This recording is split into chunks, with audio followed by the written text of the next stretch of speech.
um ensaio que ele é muito interessante para a gente compartilhar e refletir a respeito dessa nossa realidade no início de 2025. Foi escrito pelo Alex Pipkin, que é um professor gaúcho da área econômica. Gosto muito dos artigos e dos ensaios que ele nos disponibiliza. Ele escreveu o seguinte: existem basicamente duas visões de mundo atualmente. A liberal conservadora, aqui no Brasil mais chamada de bolsonarista, e a chamada progressista. O progressismo é a esquerda do PSOL, do PT, do PSDB, do PSD, todos esses partidos à esquerda, incluindo a social-democracia, são chamados progressistas. Essas refletem perspectivas muito distintas em termos de progresso, modos de comportamento e valores. Especialmente a perspectiva liberal acredita em um Estado limitado, focado em proteger direitos individuais e promover a liberdade econômica, com menos intervencionismo estatal. O que é o intervencionismo estatal? O Estado se limita a dar segurança, manter a sociedade organizada, promover a justiça e a parte econômica, a parte de gerir e promover a economia, ficaria, em tese, com a iniciativa privada. Algo que os governos de esquerda odeiam. Eles querem promover e eles querem gerir a economia. Esse intervencionismo estatal, que a gente já vem sendo aplicado no Brasil há quase 40 anos, já nos mostrou que não traz prosperidade, porque, na verdade, no momento que o Estado ele intervém na economia, ele passa a ser sócio das empresas, né? O lucro das empresas, ao invés de ficar na empresa para melhorar a produção, ampliar a produção, melhorar salários dos empregados, vai tudo para a mão do governo, para o governo distribuir o dinheiro ou gastar muito mal, como a gente vem assistindo há décadas do governo gastando mal o que arrecada. É o setor privado responsável pelo crescimento econômico, a geração de empregos, de renda e de riqueza. Isso é básico. Desnecessário ser especialista nesta temática para constatar o quão emblemático é o governo socialista ou social-democrata no que se refere a tais distinções.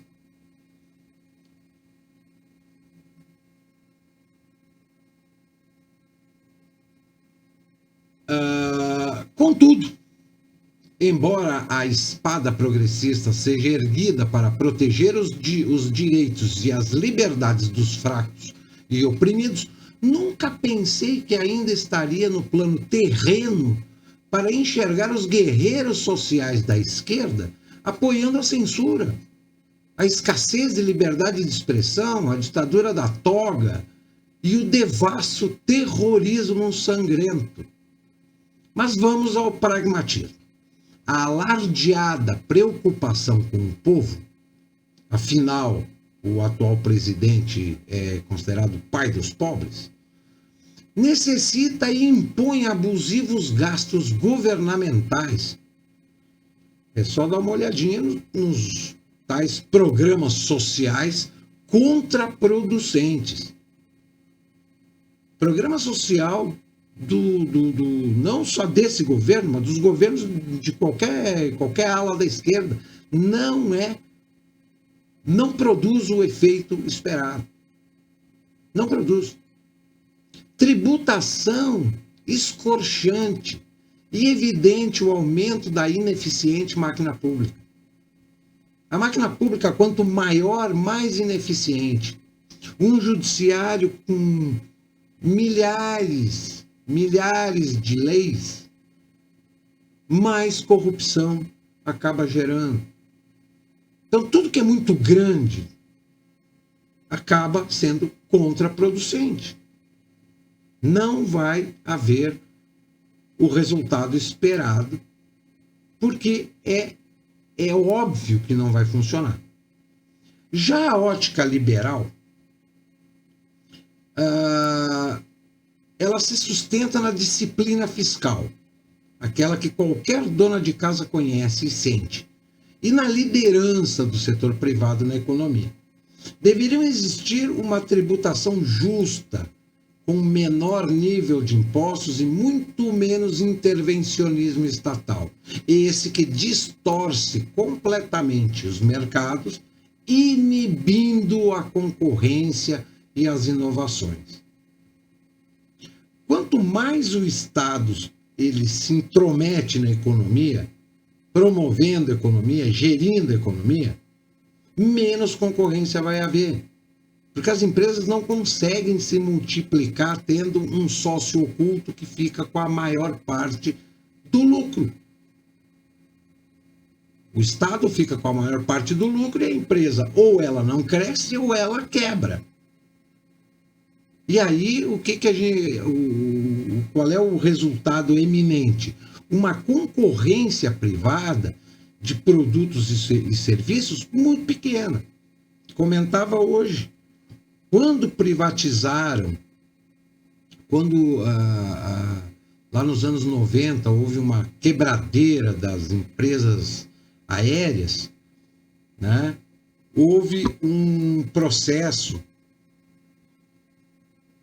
de que haveria uma melhor concorrência no transporte aéreo brasileiro, com a intervenção do Estado regrando e fiscalizando. O que nós temos hoje? Uma concorrência de 3 empresas aéreas. Quando privatizaram as telecomunicações, disseram que o consumidor seria o maior beneficiado porque haveria uma concorrência onde teríamos muito mais opções de preços, de produtos, de inovações à disposição das pessoas. Qual é a concorrência que nós temos nas telecomunicações? 3 empresas. TIM, Claro e Vivo. Aonde é que está aquele modelo liberal de privatização e de concorrência na área da economia privada? O que nós temos, quando a gente fala em concorrência no Brasil, é uma concorrência regrada pelo Estado. É um acordo entre Estado e empresas. E elas nos enganam que existe uma concorrência. Mas que, na verdade, quem comanda toda essa concorrência, toda essa promoção de serviços, através de uma pseudo-concorrência liberal, é o próprio Estado. É o Estado. E como é que a gente fica sabendo que é o Estado que está envolvido nessa concorrência de serviços na área privada? Quando ele começa a estipular preço, quando ele começa a direcionar o que a empresa pode, não pode, o regramento, o maior sinônimo de intervencionismo estatal na economia chama-se agências regulatórias. Quando se criou as agências regulatórias no setor elétrico, no setor de telecomunicações, de transporte, em vários setores, agências regulatórias, isso é sinônimo de que existe um intervencionismo estatal na área privada.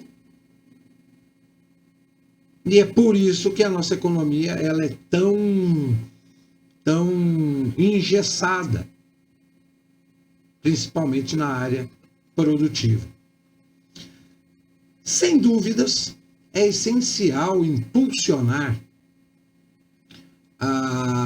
o crescimento do capital humano por meio de um melhor ensino, arquitetado para fazer frente aos novos desafios de uma economia digitalizada. Embora negligenciado, é mandatório alavancar a pífia produtividade nacional. Por quê? Porque todo o ensino nacional ele é regrado por quem? Pelo Estado. Pelo MEC.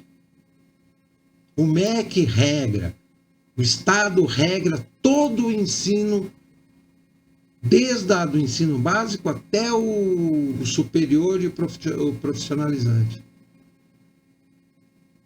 É muita intervenção do Estado, e principalmente na área do ensino, que é a base na formação de qualquer cidadão.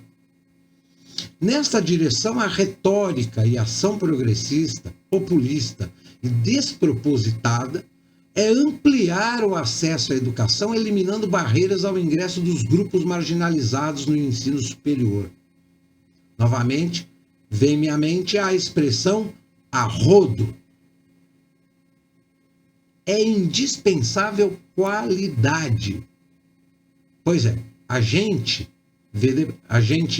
no caso, a esquerda, tanto prática quanto militante, né?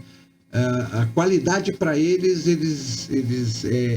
fica em segundo plano. Primeiro é a quantidade. Temos que encher as universidades de gente. Mas e a qualidade do que vai sair da universidade? A universidade, o ensino técnico, e inclusive o próprio ensino médio, não são locais para qualquer um. Tem gente que não tem a verve, não tem a qualificação, não tem vontade, não gosta de estudar. Prefere fazer outra coisa. Mas o Estado, através dos seus programas sociais, incentivos e propaganda, quer que todo mundo, com ou sem vontade, com ou sem qualidade, com ou sem tino para entrar numa universidade, ela quer que a pessoa vá. Se vai sair um bom ou um mau profissional, isso aí a gente vê depois. Como dizia o Fernando Henrique, o mercado vai selecionar os bons profissionais. Né? A falta de qualidade do ensino pode ser amplamente comprovada pelos fatos expressos nos comparativos internacionais.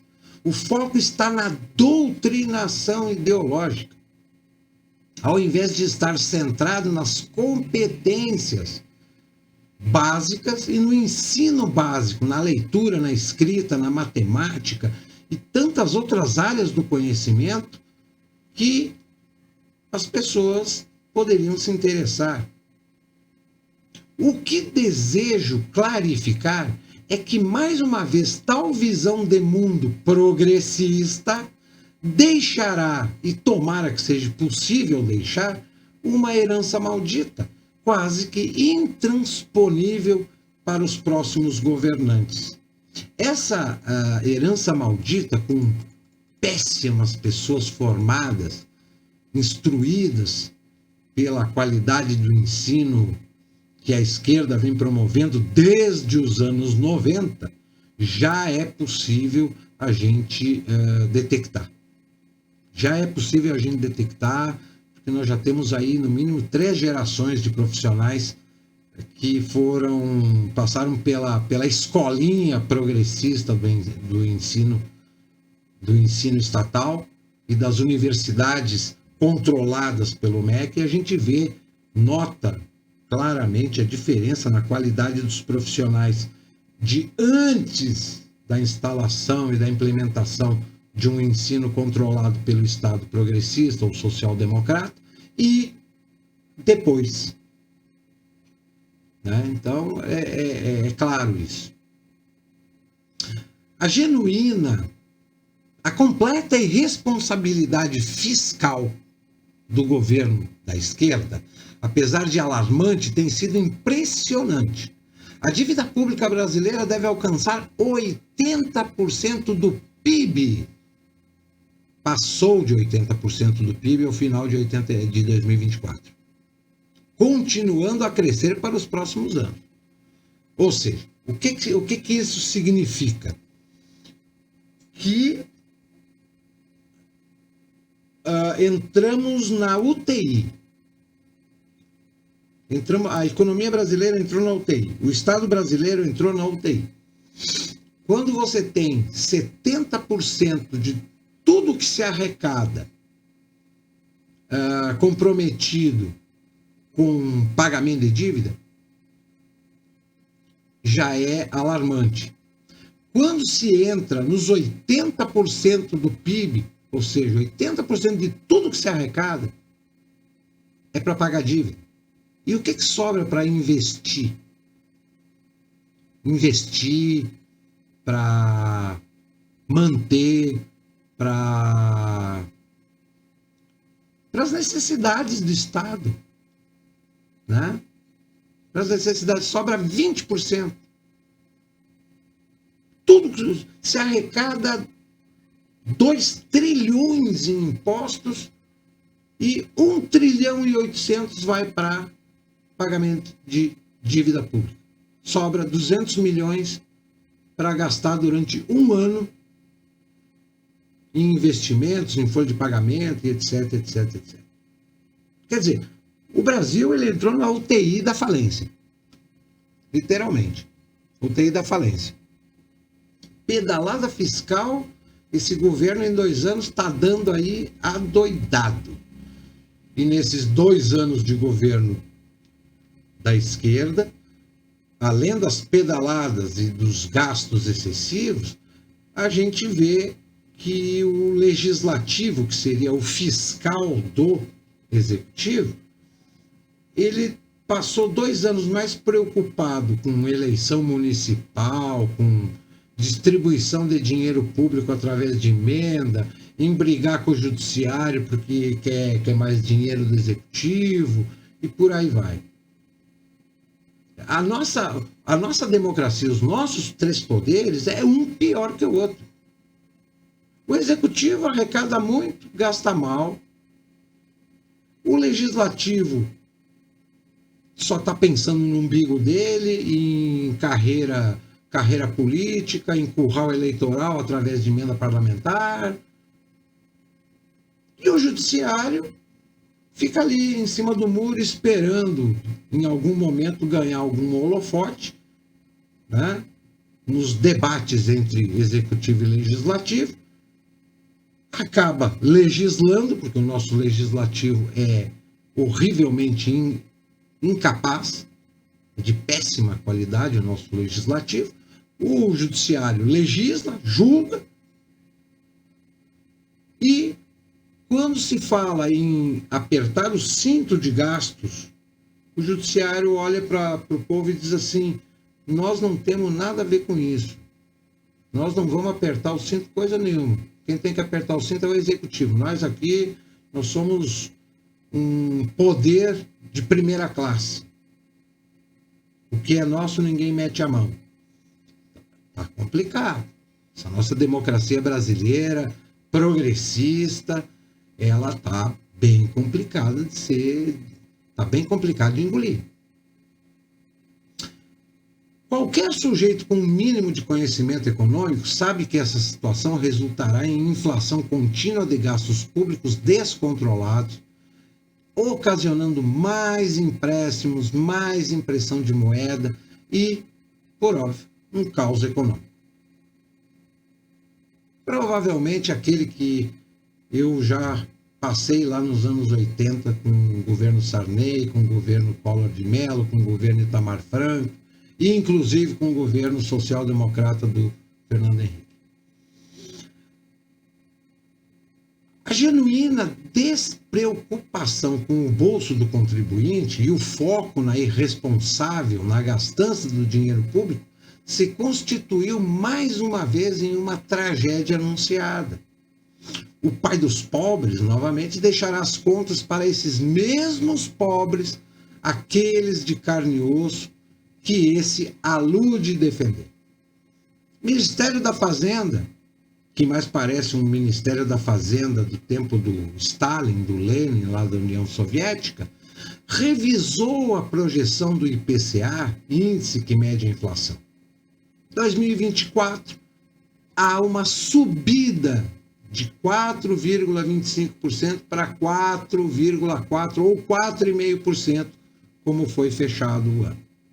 Tal inflação corrói a capacidade de compra dos brasileiros, que já não comem a picanha e bebem a cervejinha prometida pelo pai dos pobres. A receita do fracasso do governo progressista quase todos conhecem.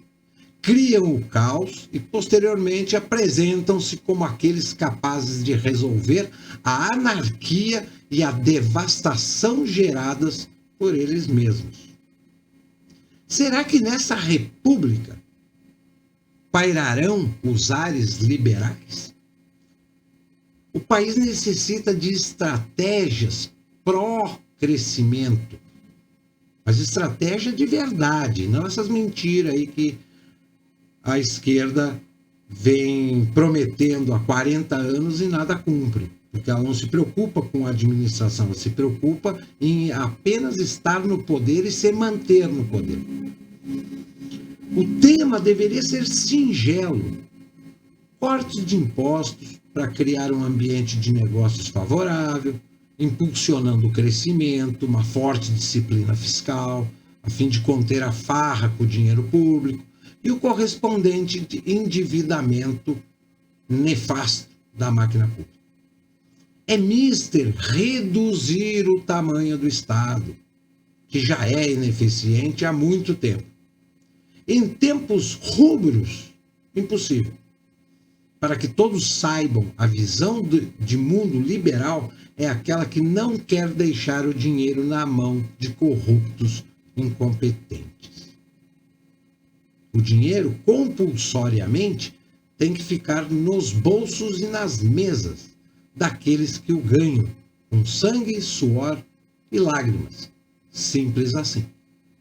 O problema é que o dinheiro, compulsoriamente, ele sai dos bolsos e das mesas e cai no caixa do governo, que não está nem aí para a realidade brasileira. E muito menos para a prosperidade do país. Ele está preocupado em ter poder, estar no poder e se manter no poder. Isso não é apenas a mentalidade do partido que coloca o presidente da República. Essa é a mentalidade da esquerda e, principalmente, que ensinou e contaminou aqueles que vão para o legislativo, independente da sua bandeira partidária, se ele é liberal conservador ou se ele é progressista de esquerda. Todo político que se envereda para o legislativo, todos eles eleitos, eles vão pensar em quê? Estar no poder, utilizar o poder e tentar se manter no poder. E na hora de trabalhar na manutenção do seu mandato, é aí que eles esquecem o eleitor e partem para a distribuição das emendas parlamentares, alimentação de curral eleitoral. E isso não é só os progressistas de esquerda que fazem.